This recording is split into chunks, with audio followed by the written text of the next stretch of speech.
네, 오늘 룻기의 말씀입니다. 여러분, 룻기는 누가 주인공일까요?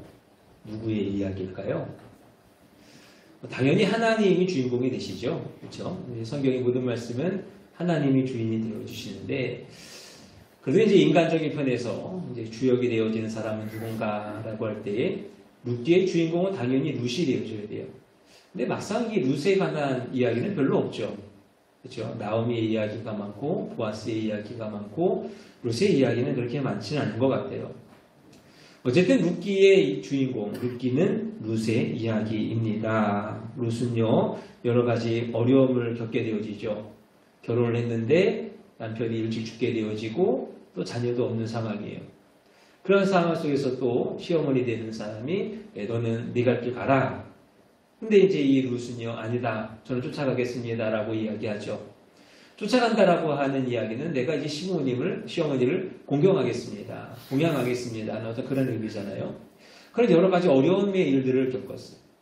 어찌 보면은 결혼하여서 이 나오미의 집에 들어가면서부터 있었던 많은 일들이요. 좋은 일보다는 힘들고 어려운 그런 일들이 많았을 것 같아요. 그러한 가운데 이제 한 사람을 만나게 되어지죠. 바로 보아스입니다. 이 보아스하고요, 마음이 잘 맞았어요. 그래가지고 이제 결혼할 것까지 이제 이야기가 되어지죠. 그래서 보아스가 룻을 위하여서 기업 물을 자가 되겠다 하는 어떤 그러한 이야기를 합니다. 여러분, 기업 물을 자라고 하는 것이 뭔가 하면요, 이스라엘에게만 있는 독특한 그러한 제도예요. 고엘 제도라고 이야기를 하거든요. 이 고엘 제도라고 하는 것은 공동체, 그러니까 가족이 되어졌든지 친척들이 되어졌든지 그 안에서 서로가 생명과 재산과 또 그 기업을 보호해 주는 것, 어떠한 이러한 것을 이야기를 해요. 그런데 말이 보호해 주는 거지 이 일이 결코 쉬운 일은 아니거든요. 왜냐하면 생명이 되어졌든지 재산이 되어졌든지 기업이 되어졌든지 내가 그것을 보호해 주려면요, 때로는 내가 희생해야 되고 내가 손해를 봐야 되고 또 내가 어려운 일을 겪어야 될 수도 있어요. 그럼에도 불구하고 그 고엘 제도 안에서 서로가 서로를 위해서 힘써서 애써서 서로 돕는 것, 은혜를 베푸는 것, 이것이 바로 고엘 제도, 기업 모르는 어떤 그러한 제도의 본래의 취지다 하는 것이죠. 그래서 보아스가요, 이제 그 기업 물을 자가 되어주기 위해서 자기보다 먼저 되어진 앞선 순위에 있는 기업 물을 자와 담판을 지으려 합니다. 다음날 성문으로 나아가요. 여기서 성문이라고 하는 이야기는 뭐냐면 이 당시에는 성문이 재판하는 자리, 어떠한 법적인 것을 결정하는 자리, 그런 자리예요. 그래서 거기서 행해지는 모든 일들은요, 다 공식적인 거예요. 합법적인 거예요. 조금도 잘못된 것이 없는 것.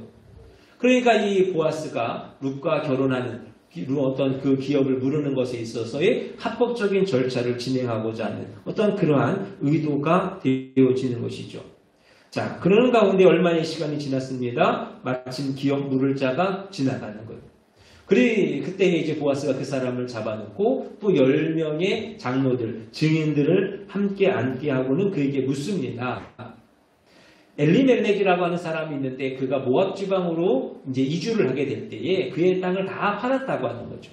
근데 이러저러 해가지고 이제 그의 아내 나오미가 돌아오게 되어졌는데 이제 그 엘리멜렉이 팔았던 그 땅을 우리가 다시 사서 그에게 주어야 될 것이다. 기업을 무르는 어떠한 그러한 일을 해줘야 될 것이다. 라고 이야기하면서 내가 그 일을 하겠느냐? 못하겠다면 내가 그 일을 하리라. 하는 어떠한 그러한 질문을 합니다. 자, 그때에 이 사람이 어떻게 대답합니까? 하겠다라고 이야기를 하죠. 여러분, 이 땅이라고 하는 것이 지금 우리나라도 땅이라는 것은 귀한 거죠. 이것을 사고 파는 그 일에서는 많은 분이 오가게 되어지거든요. 이 이스라엘도 마찬가지예요. 이스라엘에서의 땅은요, 다른 데보다 또 개념이 좀 다른 게 뭐냐면 이스라엘 사람들이 생각하는 그 땅은 하나님이 주시는 땅, 하나님이 주신 땅. 그렇기 때문에 결코 다른 사람들에게 사고 팔 수 있는 그러한 것이 아니에요. 하나님이 대대로 나의 기업해 주신 땅이기 때문에 그거를 늘 잘 가꾸고 보호해야 돼. 그렇기 때문에 다른 사람의 땅을 산다는 것은요, 쉬운 일이 결코 아니다 하는 것이죠. 그러니까 이 사람이 계산을 해보는 거예요. 내가 지금 나오미의 기업을 무르기 위해서 엘리멜렉의 그 땅을 산다고 한다면 어떻게 되어질까? 계산을 해보는 거죠. 그랬더니 이 일이 손해가 아니요 나에게 이익이 되리라. 좋은 일이 되리라 라고 생각을 하는 거예요. 왜냐하면요. 나오미가 나이가 많습니다. 그리고 나오미에게 자녀가 없잖아요. 대를 이을 자손이 없잖아요. 그렇게 되어졌을 때에 죄송한 말씀이지만 그 당시는 딸은 소용이 없어요. 며느리도 소용이 없어요. 그러면 나오미 밑으로 대가 끊겼죠. 그러다 보니까 그 땅, 내가 엘리멜렉이 그 땅을 사서 그에게 기업을 물을 수 있게 해주면 그 땅이 다시 자기에게로 돌아오는 거예요. 이스라엘이 가지고 있는 어떤 율법적인 모습 속에서 남의 땅을 취하는 것이 거의 불가능해요. 취한다 하더라도 희년이 되어졌을 때는 돌려줘야 되는 어떤 그러한 법도 있어요. 그런데 그러한 상황 속에서 합법적으로 다른 이의 땅을 내가 취할 수 있다고 한다면 여러분 어떠시겠어요? 이것은 분명히 자기에게 득이 되어지는, 이익이 되어지는 어떤 그러한 상황이 되어지더라 하는 것이죠. 그러니까 이 사람이요, 내가 그 일을 하겠노라 라고 이야기해요. 그랬더니 이 보아스가 또 여기서 가만히 있을 수 없잖아요. 자기가 그 룻과 결혼하고 기업을 물러줄 수 있는, 물론 어떤 그런 자가 되어줘야 되는데 이 사람이 하겠다라고 이야기하니까 그 제도의 의미를 다시 해석을 해주는 거예요. 지금 이 나오미의 경우에는 엘리멜렉의 땅을 사가지고 그저 주는 것에서 그치는 것이 아니라 오히려 나오미의 며느리 룻과 결혼해서 그를 통하여서 아들을 낳아서 그 아들에게 땅을 상속해 줘야 하는 어떠한 그러한 일이 되어진다 라고 설명을 해주는 거죠. 그것이 5절의 말씀이에요. 왜 지금 보아스가 이 말을 하고 있는가? 왜 이런 설명을 하고 있는가 하면요. 사실 이 기업을 물러주는 그 일에 있어서요. 룻과 결혼할 필요는 없어요. 물론 이제 고엘 제도 안에 계대 결혼법이, 혼인법이 있기는 하지만 그것은 어쨌든 형제 안에서 이루어지는 일이잖아요. 근데 이 룻과 이 기업 물을 자와는 그런 관계가 아니라는 거죠. 그러니까 사실 그 일을 할 필요는 없어요. 그러니까 나는 그 일을 안 하겠다. 나는 단지 땅만 사서 줄 것이고 나중에 그 땅이 나에게 돌아올 것을 내가 그것을 취할 것이다 하는. 어떻게 보면 고엘제도, 기업 무르는 것을 악용하여서 자신의 이익만을 챙기려고 하는 어떤 그러한 마음이죠. 그럴 때 이 보아스가 이야기하는 거예요. 너 그러는 것 아니다. 이 기업 무르는 자의 본래의 의미가 뭐냐? 본래의 취지가 뭐냐? 정말로 사랑하는 우리의 가족이, 나의 친척들, 나의 이웃들이 그들의 기업을 지키는 것. 그들의 기업을 잘 이어져 가가지고 그 자손이 멈추지 아니하는, 끊기지 아니하는 그 일을 하기 위해서 우리가 힘쓰고 애써야 되는 것. 최선을 다하여서 은혜를 줄 수 있는 그러한 모습이 되어질 수 있어야 하지 않겠는가? 라고 지금 그 사람에게 이야기를 하고 있다고 하는 거죠. 그래서 이 보아스가 10명의 증인을 세우는 거예요. 이러한 모든 상황들을 생각을 하고 이러한 상황 속에서 나오미가 되어졌든지 룻이 되어졌든지 손해되는 일이 생기지 않을 수 있도록 이 본래의 취지에 맞춰서 은혜 안에서 이 모든 일들이 이루어질 수 있기를 위하여서 공식적으로 이 일을 벌이고 있다 하는 것이죠. 결국 보아스의 설명을 듣고 나서 이 사람이 어떻게 합니까? 못하겠다라고 이야기를 해요. 못하죠. 그럼 어떻게 합니까? 큰 손해가 되어지는데 나는 못하겠노라. 6절 말씀해 보니까 2번에 걸쳐서 이야기를 해요.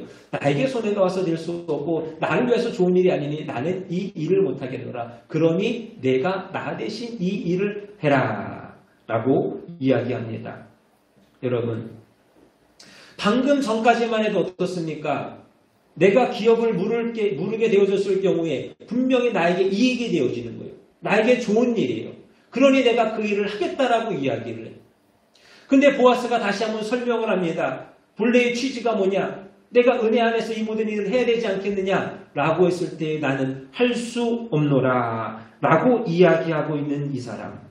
성경은요, 이 사람을 지금 어떻게 부르는가? 아무개요. 라고 그렇게 부르고 있다는 것입니다.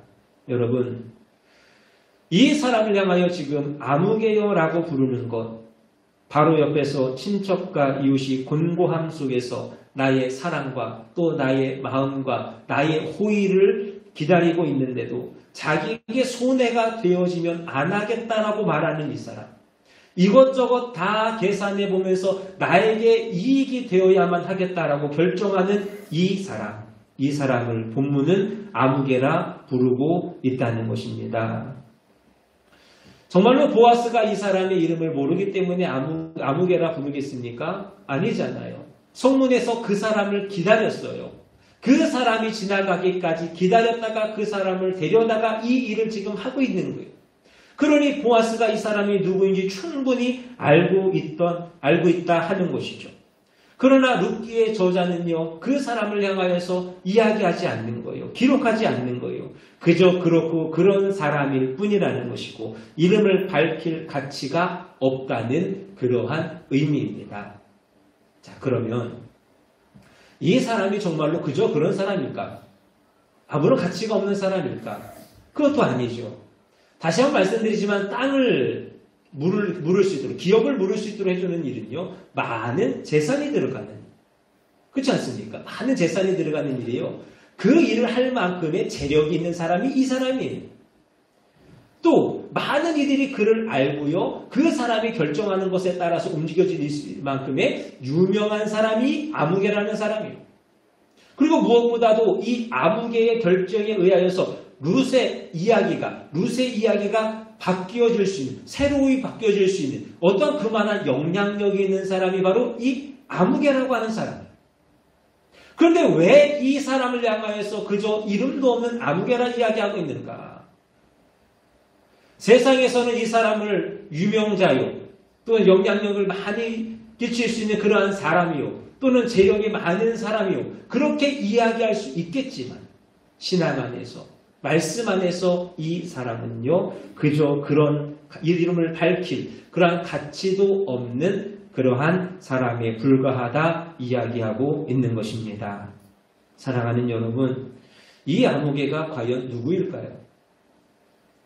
이 아무개는요, 자기 소견에 옳은 대로 살았던 당시 사사시대의 이스라엘 백성들의 모습이, 그리고 오늘 우리의 모습일 수도 있다는 것입니다. 철저하게 자기 중심적으로 살아가는 것. 이것저것 하나씩 다 계산해 봅니다. 손해가 되어질 것인가, 이익이 될 것인가 다 계산해 보는 거예요. 그리고 그 안에서 판단하고 결정하고 진행하는 사람. 그렇기 때문에 다른 사람, 그 다른 사람의 형편을 배려한다든지 다른 사람이 가지고 있는 그 필요에 관하여서는요, 전혀 고려하지 아니하는, 긍휼과 은혜를 기대할 수 없는 그러한 사람이라 하는 것입니다. 물론 이 사람이 이렇게 한다고 해서 법적으로 잘못된 것은 아니죠. 법적으로 무슨 하자가 있는 것은 아니에요. 그렇다고 또 윤리적으로 손가락질, 비난을 받을 만한 사람입니까? 그것도 아니에요. 당장 나한테 손해가 되어진다라고 하는데, 나한테 손해가 와서 내가 그 일을 안 하겠다라고 하는데, 그걸 가지고 누가 뭐라고 하겠어요? 그거 뭐라고 할 수 없는 어떤 그러한 이야기죠. 그러나 사랑하는 여러분, 우리가 누구입니까? 우리가 누구예요? 우리는 그리스도인이란 말이죠. 그리스도인. 여러분, 그리스도인이라고 한다는 것. 그리스도인은 하나님의 긍휼을 받은 자들. 하나님의 긍휼을 받았고 그리스도의 은혜를 받고 살아가는 사람들이 그리스도인이에요. 여러분, 예수님께서 왜 십자가에 죽으셨는가? 우리가 죄를 지어서 우리에게 주어진, 우리 가운데 허락되어진 그 잃어버릴 수 없는 영원한 하늘나라의 기업을 잃어버렸으니 그것 때문에 주님께서 십자가에 죽으셨다는 거 아니겠어요? 예수님께서 그렇게 하신 일이요, 계산해 보시고 이익이 되는가 이익이 되지 아니하는가 판단하셔서 그 일을 하셨습니까? 아니잖아요. 예수님께서 이 땅에 오신 것만으로도 이미 예수님은요, 큰 손해를 감당하시는 거예요. 하나님과의 동등됨을 포기하시고 이 땅에 오시사 많은 희생과 많은 섬김과 많은 손해를 감당하시고 그 모든 것들을 다 이루심에도 또 죽기까지 복종하신 것이 예수님의 모습. 예수님께서 무엇 때문에 우리를, 아무리 생각해보고 아무리 판단해봐도 그럴 이유조차 없고 그럴 법적인 이유조차 그렇게 하지 않으신다라고 하는데 그 누가 비난하며 손가락질할 수 있는 그러한 일도 아님에도 불구하고 그저 우리를 사랑하사 그저 우리 가운데 긍휼히 여겨 주시기를 위하셔서 은혜로서 우리 가운데 찾아오시고 십자가에 죽으신 예수 그리스도의 은혜를 받은 자들. 그것이 저와 여러분의 모습이잖아요. 여러분, 이 은혜는요, 법을 초월하는 거예요. 의무를 초월하는 거예요. 우리에게 베풀어진 긍휼의 선물입니다. 그 은혜로 하늘의 기업을 다시 찾은 사람이 저와 여러분들이요, 그리고 그리스도인들이 되어지더라는 것. 사사시대를 마무리하면서 성경이 말씀하는 바가 있습니다. 각기 자기의 소견에 옳은 대로 행하였더라. 여러분, 각기 자기의 소견에 옳은 대로 행하였더라 하는 말의 의미는요, 하나님이 없다는 거예요. 내 생각, 내 판단, 내가 가지고 있는 그 마음대로 하는 것이죠.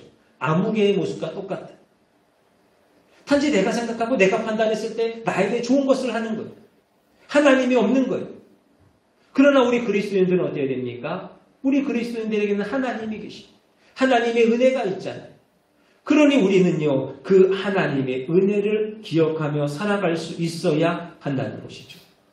그렇기 때문에 우리는 법을 지키는 것, 다른 사람들에게 비난받지 않을 만큼의 윤리를 지켜 나아가는 것, 그것에 만족하여서 살아가면 안 된다고 말씀드리는 거예요. 여러분, 요즘 세상이 얼마나 악해요? 얼마나 이기적인 사람들이 많습니까? 그래서 그런지요, 법을 어기지 않는 것만, 그것만으로도요, 칭찬을 받아요. 얼마 전에 보니까 연예인 중에 누가 성실납부자인가요? 성실납세자인가요? 그걸로 이렇게 위축이 돼가지고 성실납부한 것에 관해서 혜택을 받는데요. 뭐 이렇게 뭐 세금도 좀 감면이 되고, 뭐 비행기를 타면 그것도 어떻게 뭐 이렇게 또 되고, 뭐 공영주차장 같은 데를 가도 좀 뭐 혜택이 되고, 뭐 여러 가지 혜택이 많더라고요. 근데 여러분, 세금 잘 낸다고 해서 그것이 칭찬받을 일입니까? 당연히 해야 될 일이잖아요. 또 윤리적으로 비난받을 일을 하지 않는 것만으로도 야, 너 참 착하게 잘 사는구나 하고 존경을 받는 그러한 시대가 바로 오늘 우리의 시대입니다. 바라기는 이러한 때에 저와 여러분들 이 땅을 살아가는 그리스도인으로서 법과 그 윤리 안에서 성실하게 잘 살아가셨으면 좋겠습니다. 이렇게 말씀드리는 저도요, 마음에 막 찔림이 늘 주죠. 제가 가끔 말씀을 드리지만 운전하다 보면 어쩔 수가 없어요. 이 마음대로 잘 안 돼. 그러나 우리는 그리스도인이니까 법과 그 윤리 잘 지켜 살아가야죠. 그리고 더 나아가서 그것에서 만족하는 것이 아니라 법과 윤리와 의무의 차원에서만 사는 것이 아니요, 그것으로 만족하지 말고 그것을 뛰어넘어서 은혜의 차원에서 살아갈 수 있는 우리가 될 수 있기를 주님의 이름으로 축원드립니다. 우리는요, 은혜 안에서 살아가잖아요. 우리는 하나님의 은혜요, 예수 그리스도의 은혜 안에서 살아가잖아요. 그러니 그 받은 은혜대로 살아가야지. 내가 은혜를 받았으니 그 은혜를 나누면서 살아가야죠. 나는 은혜를 받기만 하고 그 은혜를 나누지 않는다고 한다면 어리석은 부자와 다를 바가 무엇이 있겠습니까? 주님, 하나님 말씀하시잖아요. 이 어리석은 부자야. 내가 은혜를 받았으니 그 은혜 가지고 나눠야지. 그 좋다고 그 참고 들리고 있으면 내가 네 생명 오늘 취하여 가면 그것이 무슨 의미가 있겠냐. 어리석다 말씀하시는 건 아니겠습니까? 여러분, 은혜는 흘러가야만 합니다. 여러분, 사도 바울을 생각해 보세요. 예수님의 큰 은혜를 받았잖아요. 구원함의 은혜를 받았잖아요. 그랬더니 그가 뭐라 그럽니까? 내가 죄인 중에 괴수로다. 그 말을 하면서요, 이제는 이방을 향하여서 생명을, 그 복음을 전하기 위해서 생명을 걸고 나아가는 거예요. 이전에는 어떻습니까? 바리새인으로서 적당히 살아갔어요. 적당히 보여줬어요. 그랬더니 존경받고, 그랬더니 존경을 받으면서 살아갔어요. 그런데 이제는 그 예전의 삶과 다른 거예요. 정말로 내가 받은 은혜 그 모습, 그 생명의 구원의 은혜를 전하기 위하여서 목숨 걸고 나아가는 것이 이 바울의 삶이었다. 오늘 저와 여러분의 삶이요 이와 같은 삶이 되어줘야 돼요. 우리가 예수 그리스도의 피값으로 사실 그 은혜를 받았으니 이제는 우리가 적당히 하는 선에서 남들에게 보여지는 선에서 남들에게 인정받는 그 정도의 선에서 살아가는 것이 아니라 더 많은 것들을 이루어내고 더 많은 것들을 흘려넘칠 수 있는 그러한 은혜의 삶을 살아가야 할 줄로 믿습니다. 여러분 산상수훈을 한번 생각해 보세요. 산상수훈에서 예수님이 하시는 말씀 의에 줄이고 목마른 자가 복이 있다고 하는 거예요. 의라고 하는 것은 하나님의 말씀을 지키는 것입니다. 여러분 하나님의 말씀을 지킴에 있어서는요 만족이라는 것이 없어. 그냥 내가 대충 이만큼 지키면 내가 대충 이 정도 보여줘서 다른 사람들이 나를 인정하면 그것이 되는 것입니까? 그것이 하나님의 말씀에 합한 거예요. 아니라는 거예요. 그것은 복 있는 삶이 아니라고 하는 거예요. 늘 의에 줄이고 목마른 자의 삶. 내가 오늘 하나님의 말씀대로 열심히 살았고 그 은혜를 이제는 많은 사람들에게 나누어 주었어. 그런데 거기서 만족하는 것이 아니라 더 나누어 주기를, 더 흘려 주기를 구하여 나아가는 그러한 자의 삶이 되어줄 수 있어야 된다고 하는 거예요. 그게 복 있는 자의 삶이에요.